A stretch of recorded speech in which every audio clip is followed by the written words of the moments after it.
বাজারে গিয়ে পেয়ে গেছিলাম ডিম ভরা গলদা চিংড়ি, আর সেটা কেনার লোভ তো একদমই সামলাতে পারিনি। আর আমাদের বাড়িতে ভালো কিছু রান্না হলে অতিথির আনাগোনা কিন্তু লেগেই থাকে। তা ভাবলাম ডিম ভরা গলদা চিংড়ি দিয়ে চিংড়ি মাছের পাতুরি বানানো যাক। তার জন্য সমস্ত উপকরণগুলোকে আমি একসাথে মিশিয়ে নিয়েছি, আর সেদিন কিন্তু চিংড়ির পাতুরির সাথে সাথে ভেটকির পাতুরিও হয়েছিল। মাছটা ভালো করে মশলার মধ্যে মাখিয়ে নিয়েছি, আর এই দেখো আমাদের শো স্টপার ডিম ভরা গলদা চিংড়ি। এগুলোর মধ্যে প্রথমেই হালকা নুন হলুদ মাখিয়ে তেলের মধ্যে ভেজে নিয়েছি।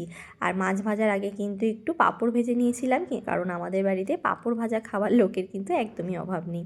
তারপরে দেখো মাছটা হালকা ভেজে নিয়েছি, আর সেই ভাজা মাছটাই আমি মশলার মধ্যে মাখিয়ে কলা পাতার মধ্যে দিয়ে ওপর দিয়ে কাঁচা সর্ষের তেল আর লঙ্কা দিয়ে মিনিটের জন্য ভেজে নিয়েছি। আর সেদিন কিন্তু পাতুরি আর ফিশ ফ্রাই দিয়েই আমাদের লাঞ্চ কমপ্লিট হয়ে গিয়েছিল। পুরো প্ল্যাটারের ছবিটা তোমাদের সঙ্গে শেয়ার করলাম।